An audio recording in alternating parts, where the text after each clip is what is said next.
महिला नागा साधु के उस अंग को क्यों निष्कर्षित किया जाता है। महाकुंभ का मेला महिला नागा साधुओं के बिना अधूरा ही रहता है, क्योंकि महिला नागा साधु के पास ऐसे ऐसे चमत्कार होते हैं जिसे देखकर लोगों के होश उड़ जाते हैं। आपने पुरुष नागा साधुओं के बारे में तो कई बार सुना होगी, परंतु महिला नागा साधुओं के बात करने से भी लोग घबराते हैं, क्योंकि यह महिला नागा अपने चमत्कारों को गुप्त रखती है और सिर्फ ईश्वर से संपर्क साधने के लिए ही उनका इस्तेमाल करती है। इसलिए लोग महिला नागा के बारे में कुछ नहीं जानते सिवाय इसके कि वह नागा है। परंतु आज मैं इस वीडियो में आपको ऐसी बातें बताने वाली हूँ जिसे सुनकर आपके होश उड़ जाएंगे, जिसमें महिलाओं को नागा साधु बनते वक्त उनके शरीर के एक ऐसे हिस्से को निष्क्रिय कर दिया जाता है जो शरीर में वासना जगाता है। परंतु यह प्रक्रिया सुनकर आपके रोंगटे खड़े हो जाएंगे। आखिर एक आम महिला को महिला नागा साधु कैसे बनाया जाता है, आज की यह वीडियो देखकर आपको सब पता चल जाएगा। महिला नागा साधु कौन होती है भी या फिर सिर्फ किताबों और कहानियों में मिलती है। क्या सिर्फ पुरुष ही नागा साधु बन सकते हैं? देखिए, इनका जवाब तो मैं आपको अभी तक बता देती हूँ कि महिला नागा साधु होती है। अब आपके मन में सवाल उठ रहा होगा कि क्या महिला नागा साधु भी पुरुषों की तरह बिना कपड़ों के हर पल रहती हैं? और नागा साधु बनने के लिए महिलाओं को अपने जिस्म का कौन सा पार्ट त्यागना पड़ता है? लंबे लंबे बाल, भभूत से लिपटा नंगा बदन, पल नशे में डूबी रहना, क्या यही पहचान है एक महिला नागा साधु की? कैसी है इनकी रहस्यमयी दुनिया? सभी जानते हैं कि नागा साधु होते हैं जिनके काफ़ी बड़े बड़े बाल होते हैं और वह निर्वस्त्र यानी कि बिना कपड़ों के रहते हैं और उनके शरीर पर हर तरफ भस्म लगी रहती है। लेकिन नागा साधु के बारे में इतने सारे फैक्ट हैं जिनके बारे में बहुत कम लोग जानते हैं। सबसे पहले आपको बता दें कि नागा साधु अन्य पुरुषों से अलग होते हैं। नागा साधु कई मायने में दूसरों साधुओं से अलग होते हैं। सामान्य साधु आपको कहीं भी मिल जाते हैं और उनका रहन सहन का तरीका भी नागा साधुओं से काफ़ी अलग होता है। नागा साधु हर तरीके से इस दुनिया से दूर रहकर तपस्या करते हैं और अलग ही जीवन जीते हैं। कोई भी बेहतर कठिन परीक्षा और लंबी प्रक्रिया के बाद नागा साधु बनता है। नागा साधु बनने की प्रक्रिया भी बहुत दिलचस्प है। नागा साधु बनने के लिए एक पूरी प्रक्रिया होती है और इसमें कई लेवल पार करने के बाद ही नागा साधु बन पाता है। यह प्रक्रिया कई सालों तक चलती है और उनके बाद किसी अखाड़े द्वारा उन्हें नागा साधु बनाया जाता है। इन लेवल्स को तहत किम ताक, महापुरुष, अद्भुत, लिंग भंग और डोंक तोड़ नाम दिया गया है। इसमें सबसे पहले तहकीकात की प्रक्रिया होती है जिसे अखाड़े में एडमिशन की तरह माना जाता है। इसमें पहले नागा साधु बनने में इच्छुक इंसान को अखाड़े में एंट्री होती है और जांच पड़ताल की जाती है। इसके दौरान अखाड़े के लोग यह तय करते हैं कि यह नागा साधु बन सकता है या नहीं। इसके बाद इन्हें अखाड़े में शामिल किया जाता है और कई सालों तक उन्हें साधुओं के साथ तपस्या करनी होती है। कई साल तक तपस्या करने के बाद जब वह नागा साधु बनने के लिए तैयार हो जाते हैं तो उनके बाद उनकी कई तरह की परीक्षा होती है। इस दौरान उनके तप और त्याग की जांच की जाती है। पहले की प्रक्रिया ब्रह्मचार्य होती थी, इसके बाद उन्हें महापुरुष बनाया जाता है। इस प्रक्रिया में उन्हें रुद्राक्ष दिए जाते हैं जो अक्सर नागा बाबा के शरीर पर दिखाई देते हैं। इसके बाद अद्भुत प्रक्रिया से गुजरना पड़ता है। इसमें उन्हें बाल कटवाने पड़ते हैं, मतलब उनका मुंडन होता है, खुद का ही पिंडदान करना पड़ता है। ऐसे में वह अपने परिवार और संसार के लिए मृत हो जाते हैं। इसके बाद वह साधना करते हैं और भगवान में ही लीन हो जाते हैं। इसके बाद एक प्रक्रिया होती है जो अखाड़े के लोग एक खंबे के नीचे होती है। इसी प्रक्रिया के कई रिवाज पूरे किए जाते हैं जिसमें लिंग भंग की प्रक्रिया भी होती है। इसके बाद उन्हें वासना आदि से मुक्त कर दिया जाता है और उनके लिंग को एक तरह से निष्क्रिय कर दिया जाता है। इस प्रक्रिया के बाद नागा साधु बनते हैं और कुंभ के दौरान ही कई गुरुओं द्वारा नागा साधु बनाए जाते हैं।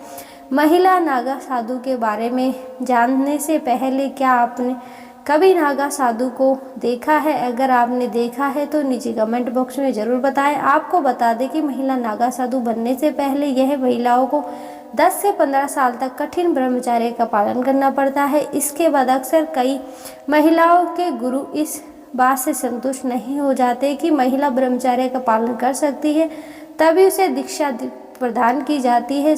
नागा साधु बनने के लिए दृढ़ इच्छा शक्ति और सन्यासी जीवन जीने की प्रबल इच्छा होनी चाहिए। महिला नागा साधु बनने से पहले अखाड़े के साधु संत उस महिला के घर परिवार के उसके पिछले जन्म की जांच पड़ताल करते हैं। महिला को भी नागा साधु बनने से पहले खुद का ही पिंडदान करना पड़ता है और पुरुषों की ही तरह महिला नागा साधु का भी मुंडन किया जाता है और फिर उस महिला को नदी में स्नान के लिए भेजा जाता है। महिला नागा साधु पूरे दिन भगवान के नाम का जाप करती रहती है और सुबह सुबह जल्दी उठकर शिव जी का जाप करती है। इसके बाद दोपहर में भोजन करने के बाद फिर से शिव जी के जाप करती है और शाम को सोती अखाड़े में महिला साधुओं का पूरा सम्मान किया जाता है। जब महिला नागा साधु पूरी तरह से बन जाती है तो अखाड़े के सभी साधु संत उस महिला को माता कहकर बुलाते हैं। साथ ही सन्यासी बनने से पहले महिला को यह साबित करना होता है कि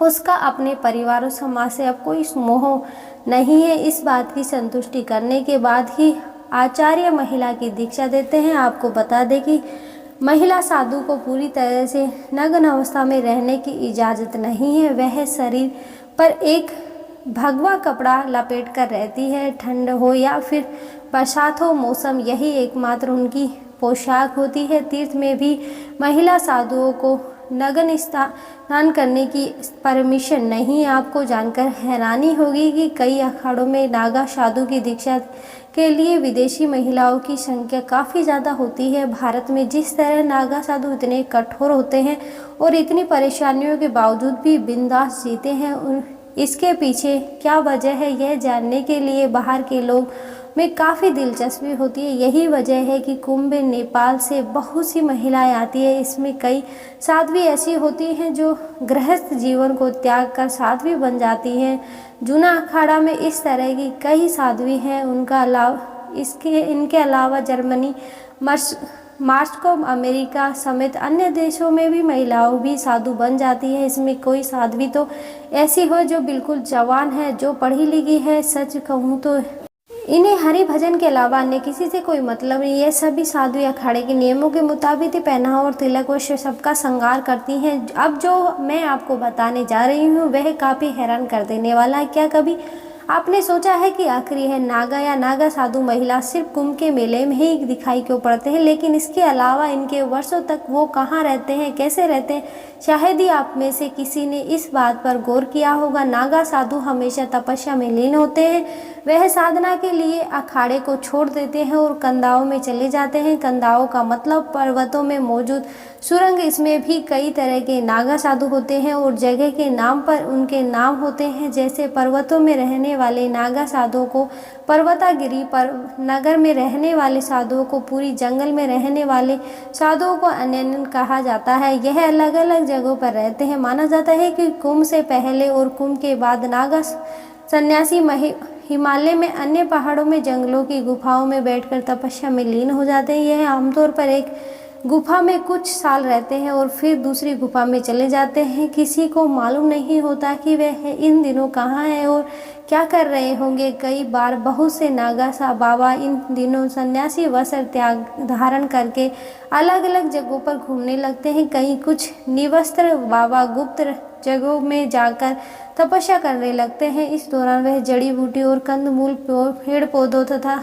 जंगलों में पहाड़ों पर होने वाले खाने की चीज़ों से अपना पेट भरते हैं। वह घूमते भी रहते हैं, लेकिन यह सब इतने सटीक तरीके से होते हैं कि किसी को पता भी नहीं चलता। कुछ नागा साधु झुंड में निकलते हैं तो कुछ अकेले ही यात्रा करते हैं। कई बार यह जिस तरह गुफाओं में बैठते हैं, कई दिनों तक भूखे प्यासे बैठे रह जाते हैं।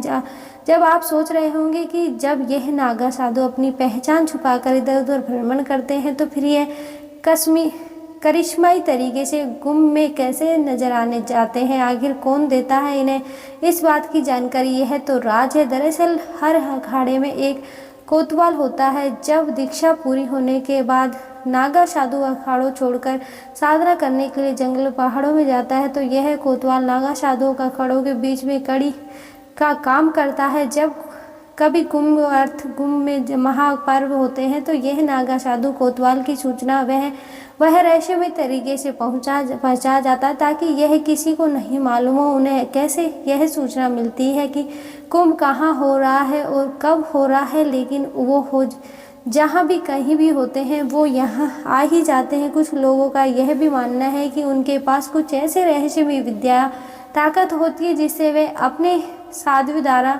साथियों द्वारा भेजे गए संदेशों को समझ जाते हैं। वीडियो पसंद आया हो तो वीडियो को लाइक और हमारे चैनल को सब्सक्राइब करें। धन्यवाद। राधे राधे।